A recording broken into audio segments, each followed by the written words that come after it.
hinango dun sa verse 3 to greet Priscilla and Aquila. So tonight, atin ho uling kikilalanin ang mag-asawang ito na napakalaki na naging ambag sa paglaganap ng Ebanghelyo nung unang mga century ng Christianity. So tayo muna po ay manalangin. Heavenly Father, magandang gabi po. Salamat Ama sa inyo pong biyaya sa amin na ngayon nga pong midweek ay nagtagpo-tagpo uli kami na inyong mga anak. Salamat po sa maghapong pag-iingat. Kami po ay may kanya-kanyang ginampanan sa maghapong lumipas. Salamat sa iyong paggabay. Salamat Panginoon na kami iyong inilalayo sa mga physical na pagkapahamak. Maulan po maghapon, pero salamat na kami po inilayo niyo sa mga aksidente sa daan, maging sa mga ginagawa sa tahanan o sa mga hanap buhay. Salamat sa mga isa galing sa school. Salamat po sa iyong napakayamang pag-iingat. Ngayong gabi po, kami muli mag-aaral ng iyong salita. Kami iyong sasamahan, Panginoon, na patuloy niyo po kaming turuan, tulungan na makaunawa ng iyong salita. Pagpalaan niyo po ang inyong mga anak na mga marahil ay papunta pa rito at hindi po makararating. Kayo po, O Diyos, ang tunay na tumulong sa bawat isa sa amin. Salamat po ng marami. Patawad po sa lahat ng pagkukulang at kalabisan. Salamat sa iyong pagmamahal po sa amin. Sa ngalan po ng Panginoong Jesus. Amen. Okay, sitting down. Minsan po ay yung word na relationship goals. Narinig niyo na yun, yung relationship goals. May mga partners or couple na meron silang kanya-kanyang relationship goal. Halimbawa, sila ay nangangarap na umakyat sa Mount Everest na magkasama. O kaya ay magpakasal sa Titanic. Okay. Marami, may iba-ibang goal ang mga couples. And bahagi po ng ating pag-aaral ng pamilya ay tayo ay last week we talk about yun yatang kay Cornelio. And then tonight naman po ay tungkol naman sa mag-asawa ang ating mag-usapan. At introduction po, some couples know how to make the most of life. May mga couple na ganyan. They complement each other. Lalo po sa mga may asawa na, ang mga couple ay they complement each other, hindi competing with one another. They capitalize on each other's strength. Pagka ikaw ay may partner na or may couple na, you need to capitalize on each other's strength. Ibig sabihin ay yung lakas niya ang iyong gagamitin. Okay? You capitalize on his or her strength. And thereby, forming an effective team. Yan po yung mahalaga sa mag-asawa, yung maging isang team. Kaya nakakatuwa po itong si Aquila at Priscilla. Sila ay one in marriage and one in ministry. Basahin niyo po ang inyong mga Bible. Ilang passages lang naman sila. Siguro mga 7 passages lang na tinalakay ang mag-asawa. Wala kayong makikita na verse na magkahiwalay sila.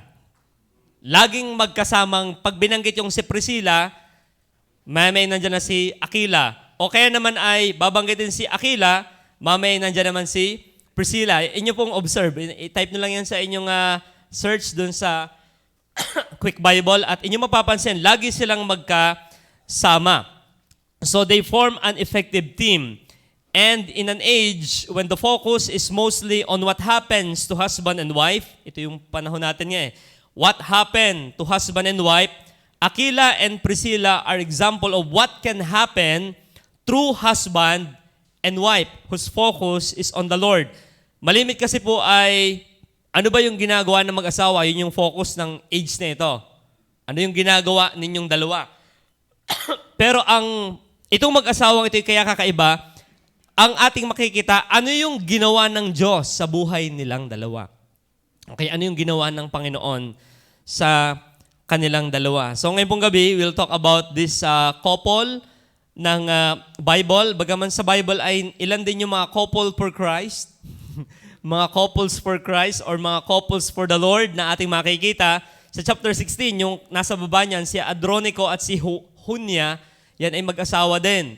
Pero ang ating focus ay hindi yon, hindi yung sila, yung verse 7, kundi ating focus ay ang itong si Aquila at saka po si Priscilla or Prisca ang pagkakatranslate ng iba.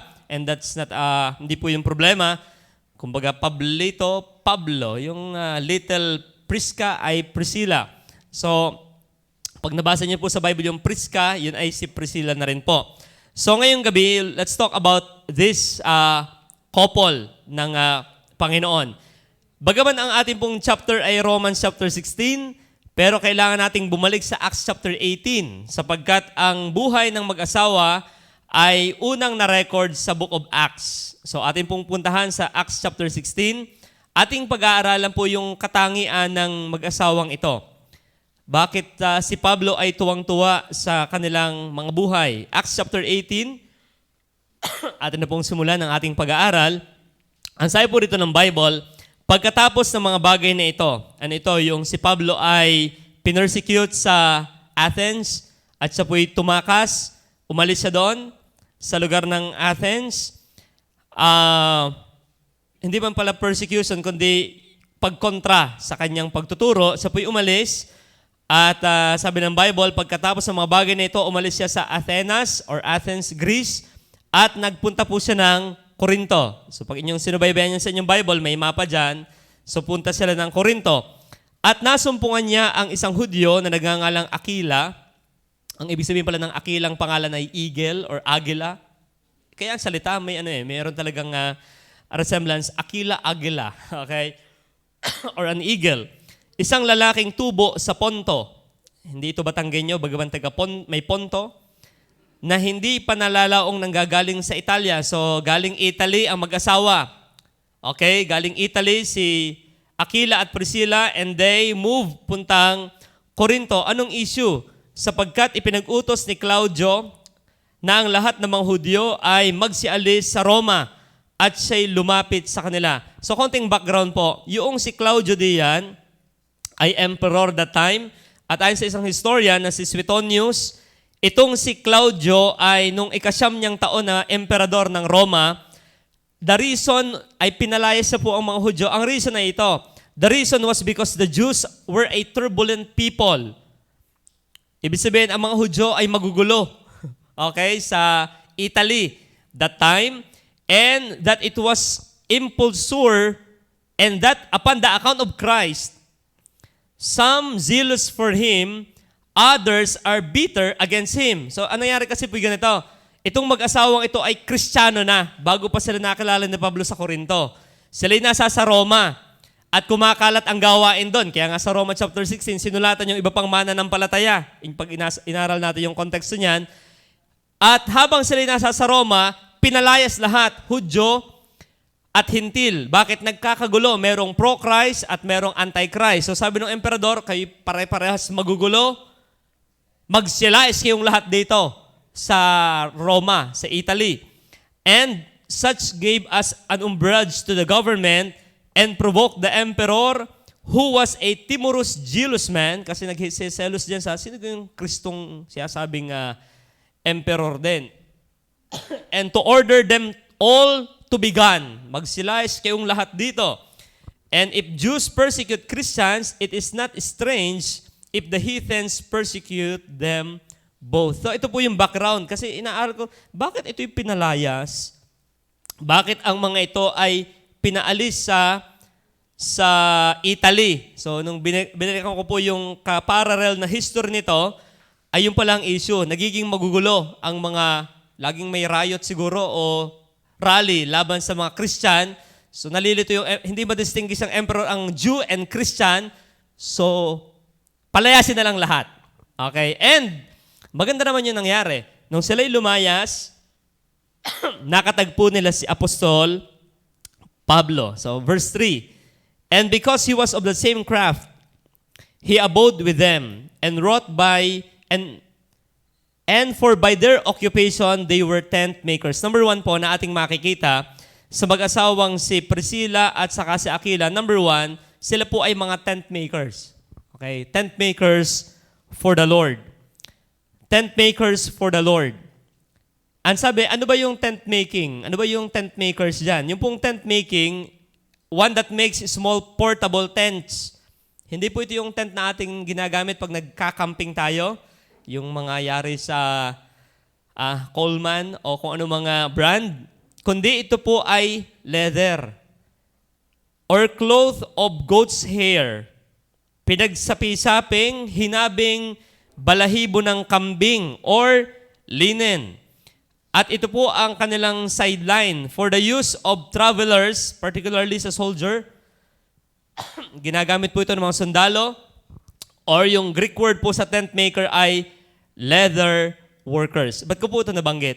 So number one nating makikita sa mag-asawang ito, sila po ay mga tent maker.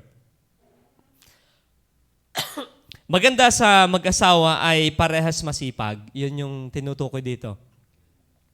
Sila ay parehas na masipag. They are both industrious and skillful to support their need while in the ministry. So, isa po yan sa katangian ng mag-asawang ito nakakatuwa. Sila ay, bagaman Italian, di ba sabi pagka Italy ay mayaman, at the same time, sila ay marunong sa mga praktikal na pagkakakitaan. Anong connect po niyan sa ating buhay ngayon? Ibig sabihin po, hindi talaga magkaaway ang tent making or ang hanap buhay at ang paglilingkod sa Panginoon. Yun yung dapat nating makita dito. Sa buhay po ni Aquila at ni Priscilla, hindi problema yung kanilang skills sa kanilang ministry. Kung hindi, ang nangyari pa, yung kanilang galing ay nagamit nila nang sila'y na-persecute mula Italy at sila'y naipadala sa Corinto. So, ating makikita po, whatever industry we can do, let's do it for the Lord. Yun yung ating makikita. Hindi ka spiritual pagka ikaw ay tamad. Hindi spirituality ang walang skills. Hindi pagiging spiritual yung katamaran. Na ako'y sa Diyos umaasa. Hindi ganyan ang design ng Bible. Kaya minsan nasasabihan tayo, ano gayang inyong, yan kayo bumaybol na lang ng bumaybol. Minsan nakakaimik talaga ang iba sapagkat sa totoong buhay, ang mundo talaga gumagalaw, gumagawa. So ang mag-asawang ito ay ganun din. Yung kanilang kagalingan, yung kanilang capacity, kasi sa Hudyo po, ang kanilang katwiran ay ganare. When you do not teach your child a trade, you teach him to be a thief. Yan ang katwiran ng mga Hudyo. Pag hindi mo tinuruan ang iyong anak na magtrabaho, tinuturuan mo siyang maging magnanakaw. Kabaligtaran ang kultura natin ngayon. Naku anak, huwag mong gawin yan. Ako na, ang daddy na. Naku, ako na, ang... Lahat na tayo ang umaako ng gagawin nila. Kaya we are creating a clumsy generation.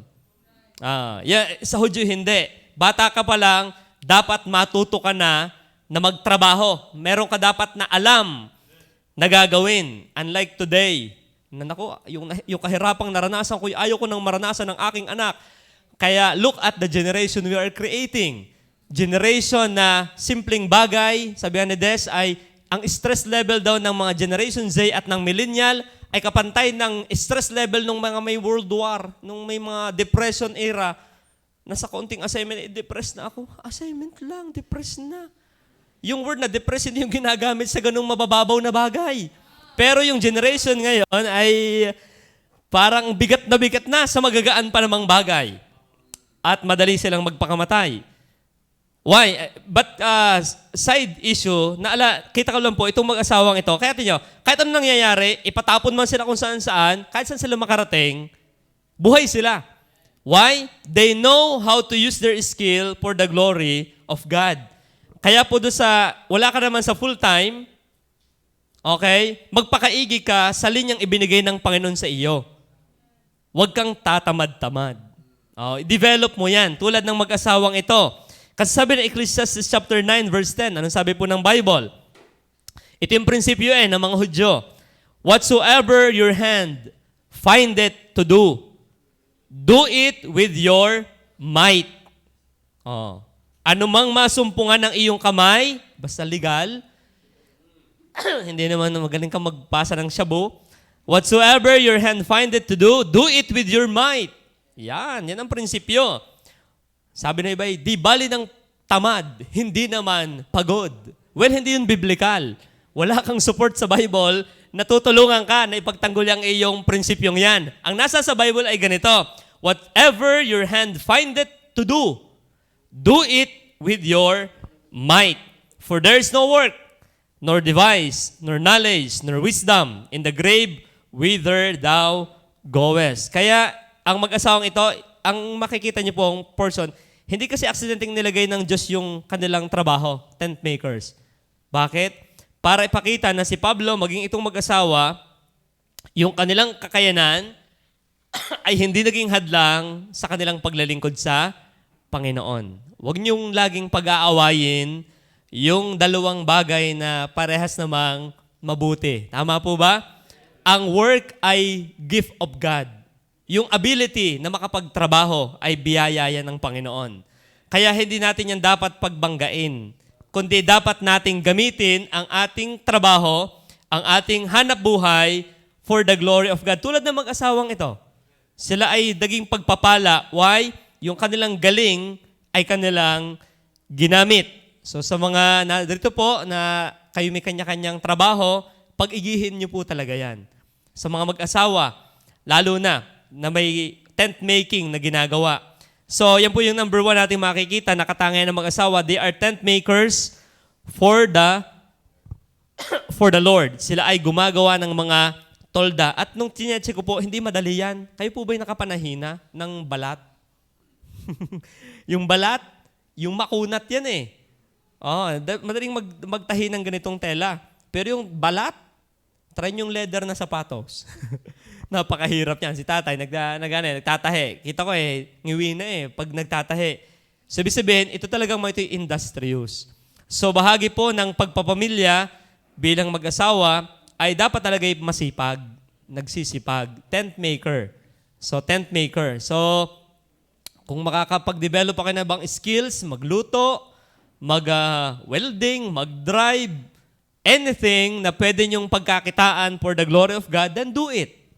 Wag lang makakaabala yan sa inyong paglilingkod. Muli, wag nyong gawing abala yan sa inyong paglilingkod. Okay? Tulad ng mag-asawang ito. Sila ay happy doing their work weekdays at kasama sila ni Pablong mangaral sa sinagoga tuwing weekend. So ating makikita yan. So number 1, yan po yan. They are tent makers for the Lord. So at si Pablo, yun din ang kanyang sideline. Si Pablo po ay sabi ng Bible, sila ay nagsigawa sapagkat ang hanap buhay nila ay sapagkat ang hanap buhay niya ay gaya rin ng kanila. So madali sila nag-connect dalawa sapagkat magkatulad sila ng work. Okay? Bagaman si Pablo ay abogado, ang kanyang, siya po'y abogado din, background niya, pero marunong din siya sa mga gawaing, yung skilled work. So nakikita ko dito hindi talaga yan magkaaway, kundi nagagamit ni Pablo yan sa kanyang paglilingkod. Number 2, na ating makikita ang katangian ng mag-asawa, lipat po tayo sa Romans chapter 16. Sa Romans chapter 16 verse 3, ang sabi ng Bible, batiin ninyo si Prisca at si Aquila na aking mga kamanggagawa kay Kristo.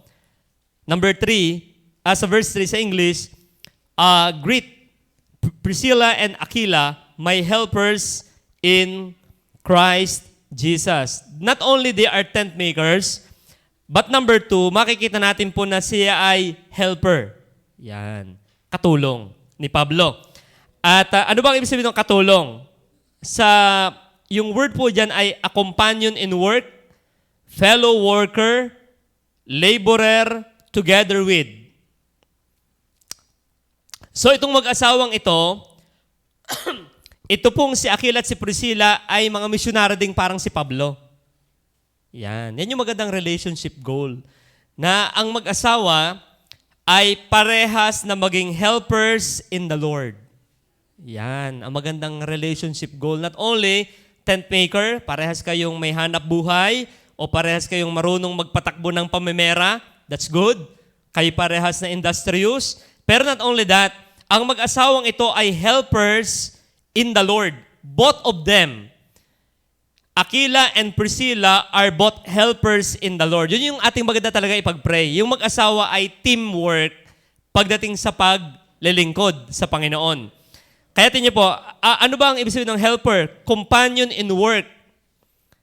Helper in what? Number 1, sa letter A, in their industry. Yung nabanggit natin kanina, sila ay katulong ni Pablo sa Acts 18:3, yung ating inaral kanina, same ang kanilang trabaho. So silang dalawa yung magkatulong in industry. Letter B, Sa Romans 16:3, makikita natin na sabi rito, kamanggagawa kay Kristo Jesus. So ano makikita natin? They are helpers in the ministry. Yun ang nakakatuwa sa mag-asawang ito. Sila ay parehas katuwang ni Pablo sa paglilingkod sa Panginoon. Yan. Lalo sa gustong magkaroon ng katuwang sa buhay. Yan. Ano yung balak ninyo? Dalawa. Bakit nyo gusto ang isa't isa? Ano ang plano ng inyong relasyon? O sa mga may asawa na, ano nga baga ang plano ng Diyos sa aming buhay? Humayot magpakarami. Ang nakakatuwa sa mag-asawang ito, ang liwanag ng ang liwanag ng kanilang isip. Talagang sila'y couple na naglilingkod sa Panginoon. Opo. Pangit kasi yung lalaki lang ang spiritual. At ang babae, karnal. Or yung mas madalas, na ang babae ang spiritual at ang lalaki ang karnal. Sinabi ko mas madalas kasi yun naman ang realidad. Mas spiritual ang mga babae kaysa sa lalaki, which is hindi dapat tama. Hindi tama yon. Kundi dapat parehas na naglilingkod sa Panginoon. Tama po ba yon? Pangit yung ako'y mas spiritual sa tatay mo Okay, mas spiritual ako sa nanay mo. Kundi maganda, Aquila at Priscilla. Silang dalaway parehas talagang naglilingkod sa Panginoon. So sila po ay kamanggagawa. So sabi ng 2 Timothy chapter 4:19, maging sa huling bahagi ng buhay ni Pablo, hindi niya makalimutan ng mag-asawang ito. 2 Timothy chapter 4 verse 19, papatay na si Pablo. Ang 2 Timothy, yan ay kanyang huling sulat na, malapit na siyang pugutan ng ulo. Pero tinyo, until the dying moment ni Apostle Paul, hindi mawala sa isip niya ang ministry ng mag-asawang ito sa kanya. Ang sabi niya, batiin mo si Prisca at si Aquila at ang sangbahayan ni Onesiforo. Ibig sabihin, papatay na si Pablo, malapit na siyang tagpasin ng ulo, pero nasa sa isip pa rin niya ang dalawang mag-asawang ito. Nakakatuwa yung gano'n na ikaw ay laging naaalala sa positibong pag-alaala. Okay? Hindi yung aring mag-asawang ang Ananias at Sapphira ng buhay ko. Okay? Kundi Aquila at Priscilla. So, helpers in the Lord. So, yan po ang maganda. Kay Priscilla at si Aquila, they are helpers in the Lord. In industry and in ministry. So, sa mga may asawa po ritong Kristiyano na, lalong maiging dapat magkasama sa gawain. Challenging sa hindi save pa ang asawa. Pero sa mga save ng kanilang mga esposo, ay dapat ay goal talaga, ay hindi lang yung isa ang naglilingkod, kundi parehas na naglilingkod. Hindi yung ang lalaki walang ministry, ang babae meron. Hindi yung ang babae merong ministry, ang lalaki ay, yung vice versa. Dapat parehas na may paglilingkod. Lahat po ba ng mga mag-asawa dito may kanya-kanyang ministry na? Amen. Dapat parehas na merong paglilingkod na ginagampanan sa Panginoon. And not only that, ito yung nakakatuwa rin sa mag-asawa. They are helpers in the Lord in security. Ano yung security yung tinutukoy po natin dyan? Sa Romans chapter 16 verse 3, may binanggit si Pablo na ang mag-asawang ito ay ipinain ang kanilang mga leeg dahil sa aking buhay. Anong ating makikita po sa mag-asawang ito? They are helpers in the Lord in what? In securing the life of the Apostle Paul. Ibig sabihin po, si Pablo kasi ang context ng chapter 18, kung inyong babasahin sa Acts 18, bago yung Romans 16, napakaano niyan, ang gulo po niyan. Kung inyong titingnan sa Acts 18:4, meron ditong gatong mga tagpo Kaya nabanggit ni Pablo na ang mag-asawang ito ay itinaya ang kanilang leeg. Ano ba yung tinaya ang kanyang leeg? Yun yung parang pagpupugutan ka ng ulo na inilalabas itong batok at ikaw ay nakayuko at tatagpasin ng executioner ang iyong ulo or ipapatong mo yung leeg sa parang sangkalan at papapatakan ka ng palakol. Ibig sabihin, ang mag-asawang ito ay may mga moment na sila na ang muntik mamatay para lang maiiwas si Pablo sa pagkamatay din. Tingnan niyo po ang kanilang ginagawa sa Acts 18. Ito kasi ang issue dyan 18 verse 4. Sa 18 verse 4, at siya'y nangangatwiran tuwing Sabat sa sinagoga, na hinihikayat ang mga Hudyo, si Pablo po ito, at ang mga Griego. Tapos ano nangyari? Verse 6, at sila, yung mga Hudyo, sila'y magsitutol at magsipamusong ay ipinagpag niya ang kanyang kasuotan at sinabi, ang inyong dugo'y sumainyong sariling mga ulo.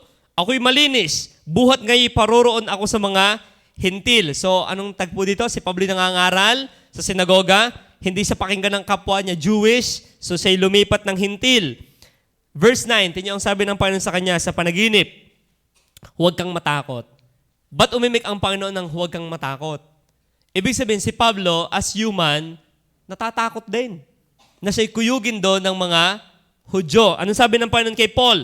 Huwag kang matakot sapagkat, kundi magsalita ka, huwag kang tumahimik sapagkat ako'y sumasa iyo at sino may hindi ka madadaluhong upang saktan ka. Ibig sabihin, meron ng mob na nabubuo laban kay Pablo. At ang sabi niya rito, sapagkat makapal ang mga tao ko sa bayang ito, I have much people in this city. Ano to? Corinto ito. Sa Corinto po yung lugar na ito. Ibig sabihin, sa malaswang lugar, immoral na lugar, maraming tao ang Diyos doon. But nevertheless, anong ating makikita? Pagdating sa verse 6, verse 12, datapwat ng si Galion ay proconsul ng Akaya, yan yung may sakop sa Corinto, ang mga Hudyo ay nangagkaisang nagsitindig laban kay Pablo at siya'y dinala sa harapan ng hukuman na nagsasabi, hinihikayat ng mga taong ito ang tao upang magsisamba sa Diyos laban sa kautusan. Verse 15, datapwat yung mga may pagtatalo. Verse 16, sila'y pinalaya sa hukuman. Verse 17, hinawakan si Sostenes, hinampas, at hindi man lang ito pinansin ni Galion. Anong ibig sabihin nito? Ito po yung mga tagpo na iniiwas ni Aquila at ni Priscilla si Pablo mula sa pagkapahamak. Tandaan nyo yung in-assassinate si Donald Trump, yung trinay siyang i-assassinate, yung binaril sa tainga, na kung siya ay maglalikot ng ulo sa bugang kanyang bungo. Kita niyo yung mga security niya? Kung anong ginawa agad, ang mga bulok nga lang, lalo yung mga babae doon, hindi maitama yung baril sa holster. But ang point, anong kanilang reaksyon? Instantly, kanilang inilayo si Trump doon sa komosyon.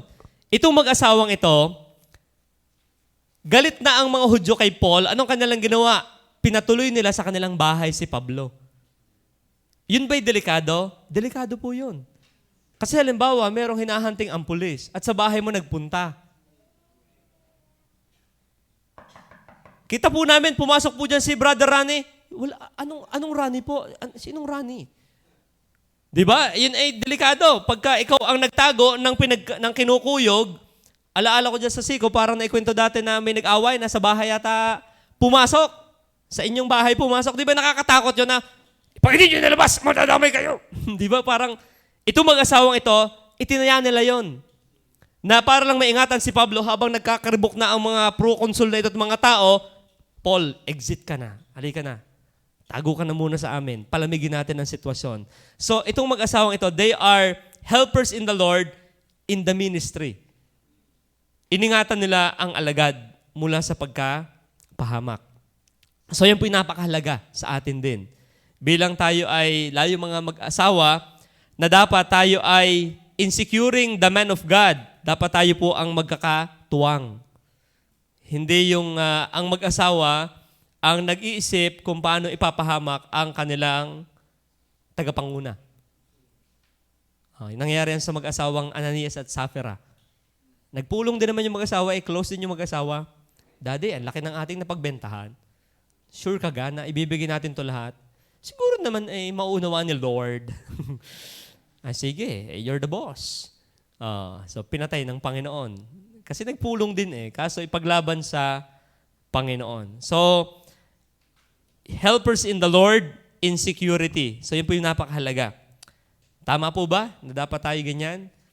So tayo bilang mga nasa Panginoon na Aquila at Priscilla, lalo sa mga may asawa na rito na kapwa Kristiyano, dapat tayo ay helpers, fellow worker in industry, in ministry, and in security. So kung sa mag-asawa ay merong negatibo ang kaisipan, dapat ang isa ay positibo ang kaisipan. Na mag-iisip ng tama at hindi parehas ng mali ang iniisip. Mahalaga yan. Dahil pag nagsabay na kayong parehas negatibong isip, ay parehas kayong mapapahamak. Tama po ba yan? Kaya napakapalad ng may spiritual na asawa. Okay. At may mananaway sa iyong maling iniisip. O kaya ay susul-sul sa tama mo pang iniisip. So yun yung dalawa, yung mag-asawa. They are not only tent makers, but they are helpers in the Lord. Balik tayo sa Book of Acts 18. Not only that, ang mag-asawang ito po na ating makikita sa Bible ay mentor din. Sa Acts chapter 18 verse 24, kung yung nasusubaybayan, sa Acts 18:24, si Pablo po ay kasama nila sa Corinto, pero kinailangan si Pablo ay umalis. Kasama sila puntang Efeso.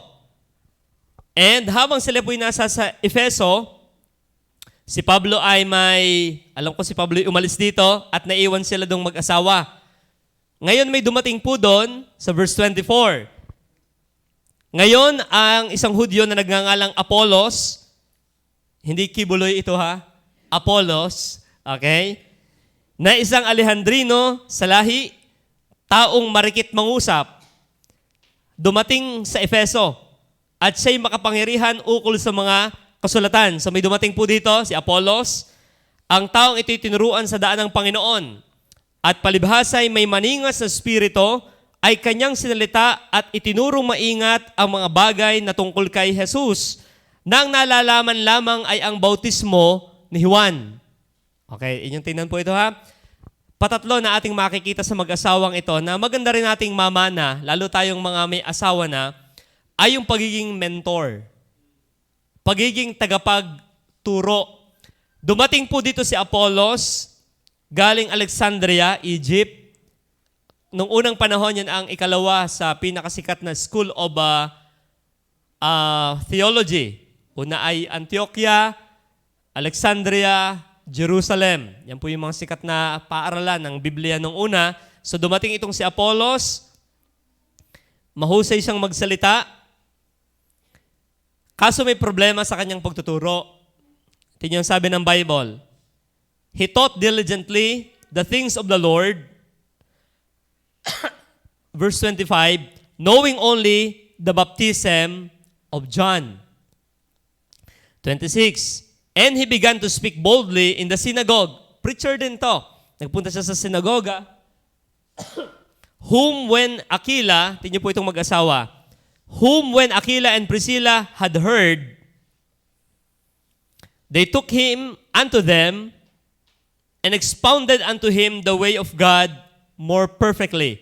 Number 3, na ating makikita po sa mag-asawang ito, they are mentors for the Lord. Ano makikita natin dito? Si Apollos ay napakahusay na magsalita.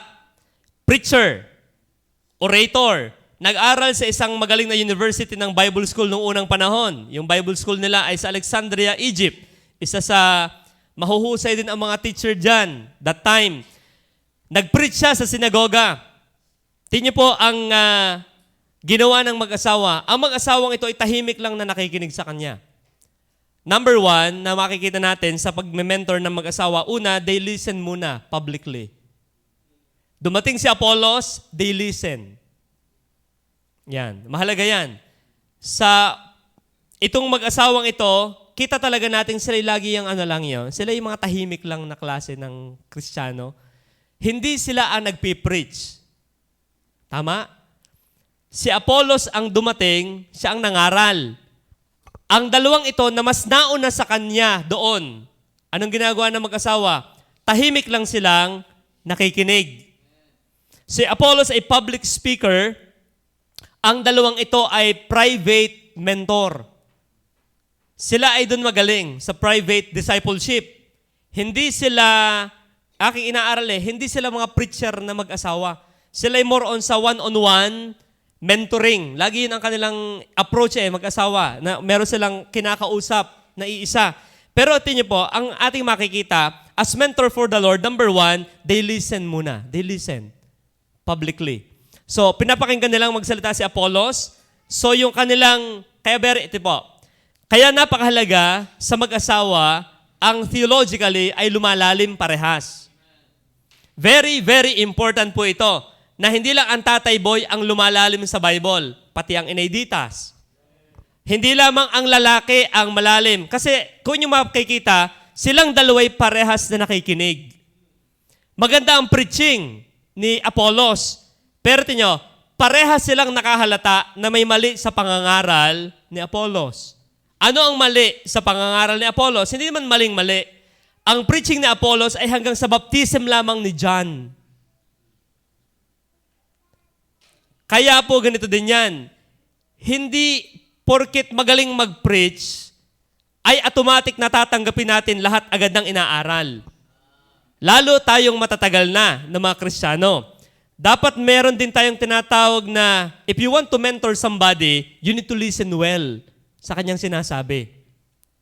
Tulad po sa church natin, marami rito mga bagong worker. Hindi porket sila'y worker at kayo member, mas magaling sila sa inyo. Hindi yun totoo. Merong mas matatagal ng member na kaya mag-observe pag may malang tinuturo ang worker. Pero ating mamanahin yung style ng mag-asawa. Una, they listened publicly. Pero nung narinig nilang mali, putol yung mensahe Hindi binanggit yung death, burial, and resurrection ni Christ. Hanggang baptism lang ni Jesus Christ Ang natalakay ni Apollos. Anong ginawa ng mag-asawa? They are listening. Hindi nila hiniya publicly, hoy, mali ang preaching mo. Look at the verse. Tingnan po, 18. Verse 26. Datapot ng marinig ni Priscilla at ni Aquila. Anong kanilang ginawa? They heard. Yan po yung number 1 point. So, as mentor, dapat tayo magaling na listener sa tao. Dahil tayo papasok po sa discipleship na tema din, training sa discipleship. Sa discipleship ay you need to listen to your people na iyong mapapasayin sa iyo. You need to listen to them. Saan sila nanggagaling? Ano yung hugot nila? Bakit sila ganito? Ano yung mga kaisipan nila? Where are they coming from? They are listening. So mag-asawa ito, nakikinig lang muna. And as they listen, kasi sila may theological depth na, because of Paul, tinuruan sila ni Pablo 1.5 taon si Pablo sa Corinto, kasama sila. Lumipat ng Efeso, umalis si Pablo. Dumating si Apollos, wala si Paul. Sino magtuturo dito? Silang mag-asawa. Ngayon, nung sila nakikinig, bakit nila na-determine na may maling aral si Apollos? Kasi silang dalawa ay parehas, educated sa teaching ni Jesus Christ. Kaya ang halaga talaga sa mag-asawa na hindi, yung isiba ay panatiko ni Ed Lapis. O panatiko pa ng mga Bethel at panatiko pa ng mga, alam nyo, ng mga negative na aral at yung asawa na may hindi. Dapat nagkakaintindihan ang mag-asawa sa theology. Hindi pwede yung isa ay naniniwala sa doctrine of grace at yung isa naniniwala sa I did it my way. Okay? My way. Ang kaligtasan ay my way, my choice. Mahihirapan talagang magpanagpo. Dapat talaga submit ang asawa sa tamang doktrina. Okay? Pag ang lalaki ang mali, di mag-submit sa babae. Okay? Pero makikita natin, they listen publicly. Tingnan po, number 2 na makikita natin in mentoring, they took him privately. Pinatapos niya munang magsalita ni Aquila at ni Priscilla si Apollos at ang ginawa niya ganito. Verse, kita nila zealous naman talaga. Seryoso sincere. Mahusay na magsalita. Kaso lang ito, verse 26, datapot ng siya marinig ni Priscilla at ni Aquila, point number 2, ay kanilang isinama siya. They took him unto them. Sa ibang salin po, they took them and bring them to his house. Tapos yung service, Apollos, we are listening to you. Pwede ba tayo mag-dinner sa bahay? Isinama niya. So number 2 natin makikita in mentoring, they took him privately. Mahalaga po yan. Yung tinatawag na pag may mga issue na kailangang i-talk privately, you need to talk it privately. Lalo pagka tayo nagdi-disciple na ng mga tao na may mga lulutang na usapin na hindi mo kailangang sabihin publicly kung sinabi sa iyo secretly. May tinatawag na doctrinal restraint. Mali ba ang preaching ni Apollos? Mali. Nirebuke ba agad ni Priscilla at ni Aquila? Hindi. Dumaan muna sila sa tinatawag na they talk to him privately. They talk to him privately. So, ito yung ating makikita rin as mentor for the Lord na may mga bagay na we need to talk in private rather than in public. We listen publicly, but we talk to the person privately. Kasi kung umimik yung itong ay, sala ka! Kami mas matanda sa iyo, mali ang preaching mo, Apollos, in the synagogue. Ano mangyayari kaya? Mapapahiya yung isa. Siya na yung seryoso rin sa Panginoon. Why? Hindi naging matalino yung mag-asawa. Pero dahil naging matalino sila, pinagaanan nila yung tinatawag na doctrinal restraint. Ano yung doctrinal restraint? Sabi ng Panginoon sa mga alagad, ako'y marami pang bagay na dapat sabihin sa inyo. Pero hindi nyo pa kayang madala ngayon. Di kimi talata pong gayaan. Marami pa akong dapat sabihin, pero hindi pa panahong sabihin. So itong mag-asawa, okay, palipasin muna natin, mami yan. Magaling yung preacher, kaso ay may erroneous siyang teaching. So anong ginawa nila? They listen, ina-analyze yung sinasabi, and then after that, they took him privately. At ito na, pumasok na yung pagme-mentor. Anong kanilang ginawa? At kanyang sinalita, verse 20, kanilang isinama siya at isinaysay sa kanya ang daan ng Panginoon ng lalong maingat. Yung sa English po dyan ay, and expounded unto him the way of God more perfectly. Yun. Yung pala ang technique ng disciple making or mentoring nitong mag-asawa. They expound the way of God more perfectly.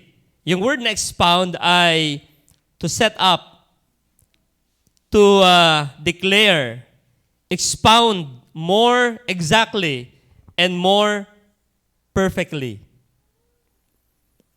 Naranasan niyo po yun minsan na may mga taong pagka sa public mo in-address, hindi sila makaunawa ng iyong sinasabi. Pero pag kinausap mo na siya ng private, sa kanya may, ganun po ba ang ibig niyong sabihin? Naranasan niyo na yan? Na may mga tao na mas nauunawaan nila ang nais mong sabihin pag you talk to them one-on-one. Meron. At naging, ganun pala ang ibig mong sabihin. Yung pala ang iyong nais. Yung pala ang iyong nauunawaan. Yung pala ang iyong problema. So itong mag-asawang ito, ganun ang kanilang ginawa. Apollos, maganda yung preaching mo. Pero alam mo ba na si Jesus ay namatay na, nalibing, at nabuhay na, magmuli? Kaya tingnan, pagdating sa chapter 19, ang impact ng buhay kay Apollos. At nangyari na samantalang si Apollos ay nasa Corinto, pagkatahak ni Pablo ng mga lupaing matataas na napa sa Efeso, anong ginawa nito? Nangaral naman ito si Apollos. Siya naman nagtanong, alam niyo ba ang Holy Spirit? Kasi may mga mananampalataya doon, hindi rin kilala ang banal na Espiritu. At ano nangyari? Kung alam natin yung kwento, itong si Apollos ay ginamit ng Panginoon din sa mga taga-Corinto. Pero ang puntos po, they are mentors for the Lord. So maraming mga bagong mananampalataya sa ating simbahan. So we need to be maging mabubuting discipler sa kanila. And how to do that?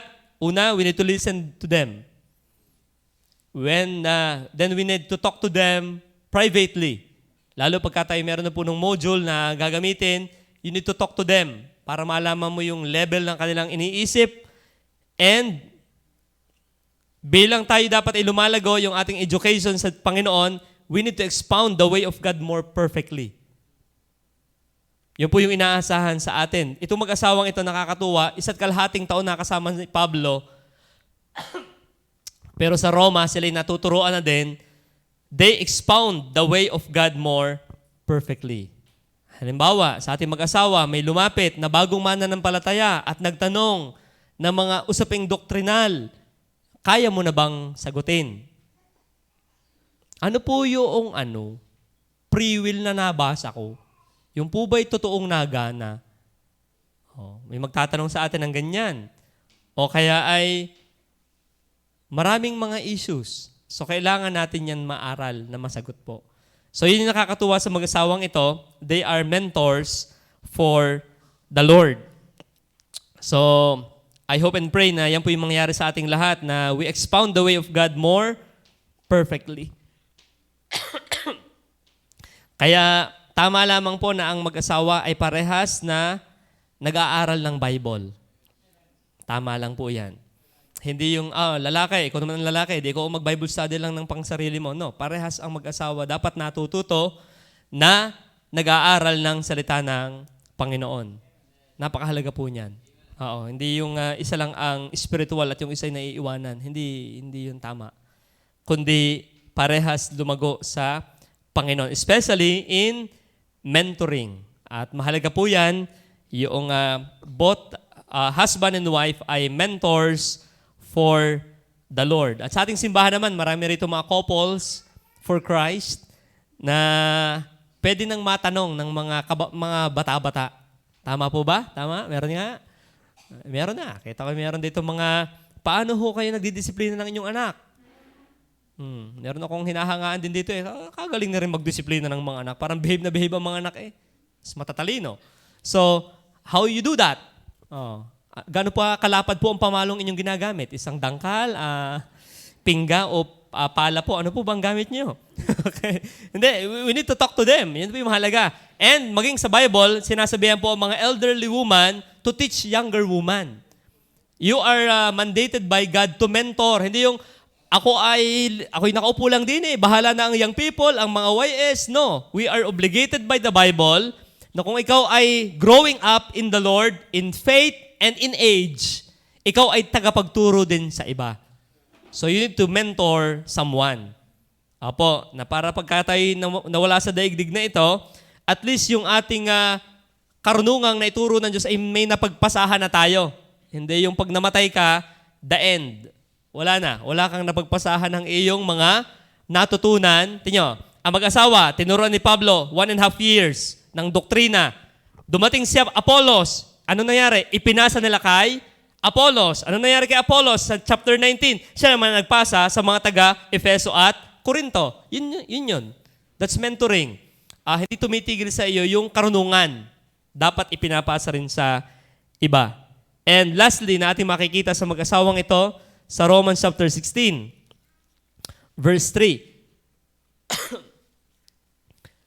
Yung description ng Bible sa kanilang buhay, not only they are tent makers for the Lord, helpers in the Lord, they are mentors for the Lord. Sa 16 verse 4, inyong tingnan po ito. Sabi, na ipinain ang kanilang mga liig dahil sa aking buhay, na sa kanila'y hindi lamang ako ang nagpapasalamat, kundi naman ang lahat ng mga iglesia ng mga hintil. Anong laki ng impact ng mag-asawang ito? Tingnan nyo, ating pong unawaan yung sinabi. Sabi ni Pablo, unto whom, sa mag-asawa, not only I give thanks, but also all the churches of the Gentiles. Likewise, greet the church that is in their house. Anong ating makikita po sa mag-asawang ito? Ang mag-asawang ito, si Aquila at si Priscilla, they are refreshment. Alam yung refresher? Refresh. Di ba sa computer merong refresh? Anong ginagawa pag refresh? Halimbawa, maghapon, ikaw ipagod. Pag naghilamos ka, nakaka-refresh. Pero may tao naman pag nakita mo, nakaka-defresh. Okay? Talagang ansaya ako kanina, nakita ko to, na-defresh ako eh. Pero itong mag-asawang ito, kasi meron si Pablong ganyan kasama.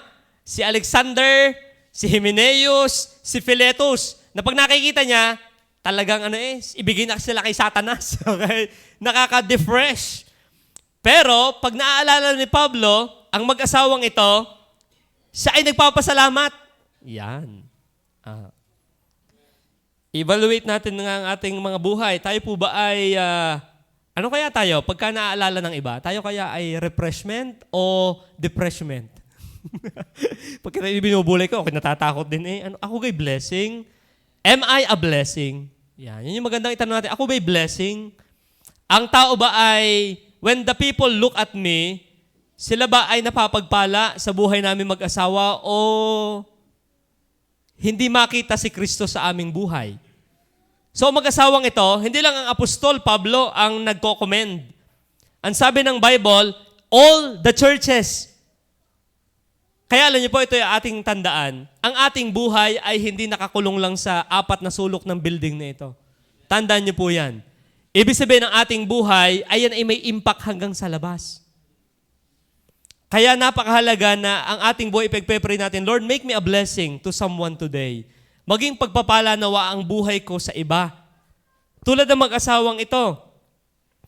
Ang kanilang buhay ay una, bakit sila refresher? They are very hospitable. Tingnan sa verse 5. Batiin ninyo ang iglesia na nasa kanilang bahay. Nagagawa ng tent. Pero sila pala may sariling bahay. Sila ay nag-uuli kasama ni Pablo, and yet yung kanilang sariling property ay pinagagamit nila sa iba. May nakikita ba kayo doon? Napaka-hospitable. Nakita nila si Pablo, walang bahay si Pablo. Paul, sama ka sa amin. Nakita nila si Apollos, walang tutuluyan. Apollos, come with us. Anong ating makikita sa mag-asawang ito? Pagkagana rin naman nga talaga ang mga member na napaka-hospitable. Hindi yung hospitalin. Hospitable. Hospitable, yung magaling gumanyak ng tao. Yan po ay nakakatuwa. Amen po ba? Ganito yan. Dito sa church, ito'y napakahalaga din. Na every Sunday, tayo ay hospitable sa ating mga bisita. Ulitin ko po. Very important yan na ang hospitality ay hindi lang sa mga ushers. May usher naman eh. No.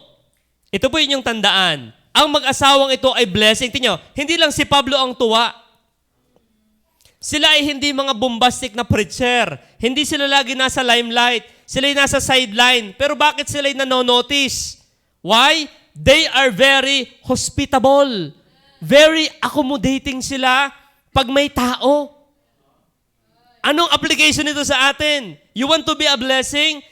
Iwasan natin na tayo maging suplado at suplada pag nasa sa simbahan. Ano yun? Damahin mo nung ikay unang naging bisita. Na ikaw ay tuwa, ang tao ikay galak na wine-welcome. Ipadama mo din yun sa iba. Hindi yung ikay nakaupo sa sulok, napanis na ang laway ng bisita, panis na rin ang laway yung dalawa, lumunok ka ng laway, ng panis na laway, nagkasakit ka tuloy. Bakit? Nalunok ka ng panis na laway.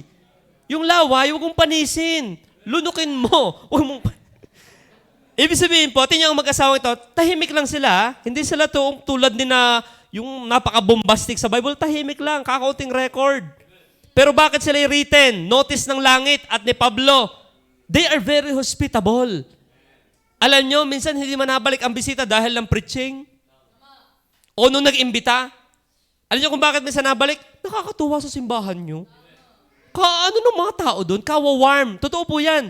Ilan na ang napakinggan ko na bisita ko, natuwang-tuwa sa simbahan natin. Why? Ang dami daw ditong very accommodating. So kung madami, meron hindi pa lahat. Binabantayan ko yung salita eh. Madami. So hindi lahat. Siguro meron katabi na hindi naman lang iningingitian. Huwag tayong ganon. Dapat tayo, Aquila at Priscilla, na pag may bagong muka, welcome po. Sino po nag-invite sa inyo? Tagasan po kayo. You need to be interested to other people, not only to your life. You want to be, charismatic? Be interested to other, not on your life. Natesting ko na po yan. Pag ang iniisip mo sila, interesado ka, ano pong inyong background? Saan po kayo nakatira? Ilan po ang inyong anak? Ano po ang inyong hanapbuhay? Yung taong yan, magiging malapit sa iyo yan. Pag nagsalita ka, makikinig sila. Dahil una kang nakikinig sa kanila.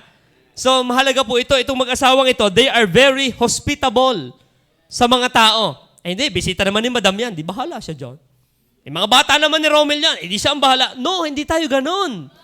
Tama po ba yon? Eh paano kung ikaw naman magkaroon ng bisita at hindi rin namin pansinin? Dumating ang asawa mo rito, anak mo, pamangkin mo, apo mo. Ay wala na. Bisita mo, bantay mo.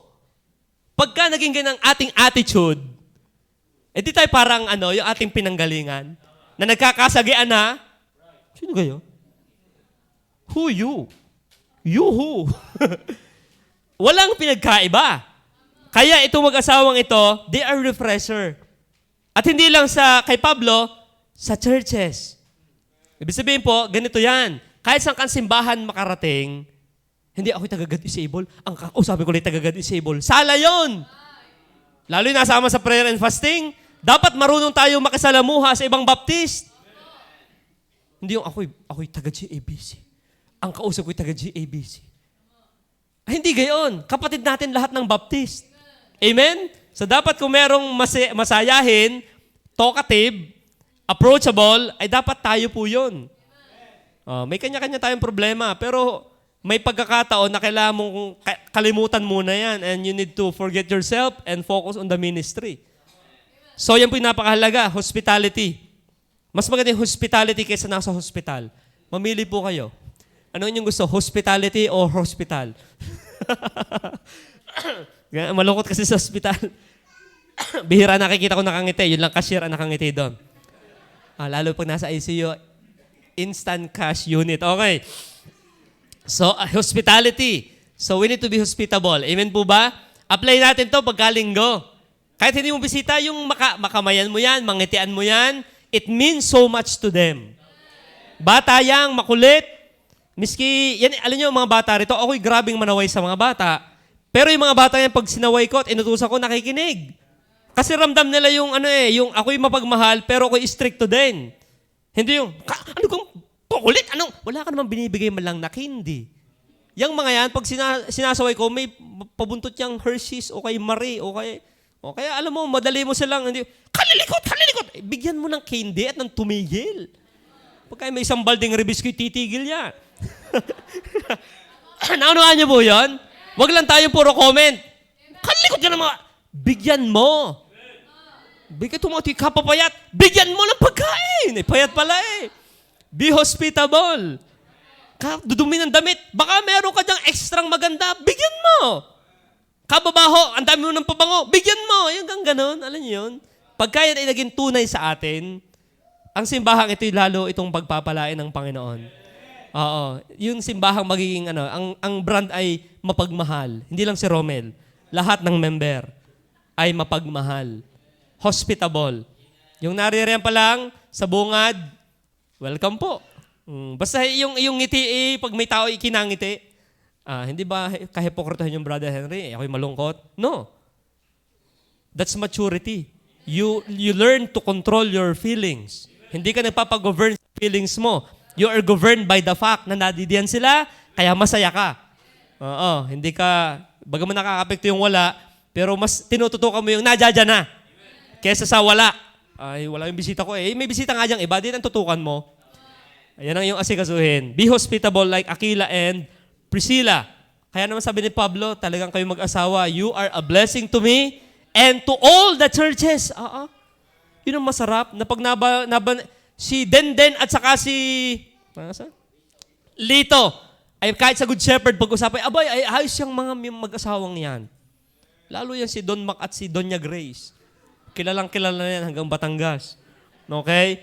Yung ganon, nanuhaan niyo yun? Hindi, nako. Wag ganon. Okay? At kung tayo ganon, ay ating sikapin. Buhay pa naman tayo eh. Not only in hospitality, in sincerity. They are very sincere. Mahal nila si Pablo, mahal nila ang mga kapatiran, and ramdam ng alagad at ramdam ng iglesia na sila talagay ganon. Mag-asawa. So, yan naman po yung nararamdaman ng tao. And verse 4, lastly, they are pressure. Ramdam yung kanilang humility. Sila ay may bahay, pero nagagawa ng tent. Pwede naman sila nandun. Tapos, sila ay mas marunong nga kay Apollos, and yet, sila muna ay nanahimik bago siya ituwid. So naroon yung humility ng mag-asawang ito. Kaya ang sabi ng Biblia, na ipinain ang kanilang mga leeg dahil sa aking buhay at sa kanila lamang ako hindi lamang ako ang nagpapasalamat, kundi naman ang lahat ng mga iglesia ng mga hintil. At niyo sa verse 5, batiin ninyo ang iglesia na nasa kanilang bahay. Talagang, kaya po, hindi maitatanggi na ginagamit pa rin ng Diyos ang household to win the world. Huwag nating mamaliitin ang impact ng mag-asawa na nagsisikap na maging malapit sa Panginoon. Yan ay may impact sa society. Ngayon, ang divorce ay nais ang ipasa, nasa Senate na. Pero anong ating ilalaban dyan? Ating patunayan na mga Kristiyano, na mga may asawa, na masaya ang mag-asawa kahit may mga challenges na nasa Panginoon. Ang nakakatuwa lang talaga sa mag-asawang ito, talagang sila ay nakafocus sa Panginoon. Kahit sila, hindi naman sila, tulad ni Pablong Apostol. Pero makikita natin, the couples for Jesus, in conclusion, they are tent maker. So, talagang dapat magsipag sa buhay. They are helper of the apostle and the people of God. They are mentor. Sila ay magaling na tagapagturo sa mga tao. And they are refresher sa kabuuan ng iglesia ng ating Panginoon. Napakagandang hangarin na ito yung mangyari pong lahat sa atin. At kaya po ngayong gabing ito, nawa isa sa ipag-pray natin na tayo ang maging modern day Aquila and Priscilla. Kung wala pa yung iyong Aquila, ay di okay lang. Hindi pa akilala ko Okay? So, mag-igi ka bilang ikaw ay ikaw muna. Upang pag binigyan na ng Diyos yung Aquila o Priscilla ng iyong buhay, ay kayong dalawa ay nakakaunawa na ang inyong relationship is for the glory of God. Hanapin ang agila. Okay, sabi mo na langin.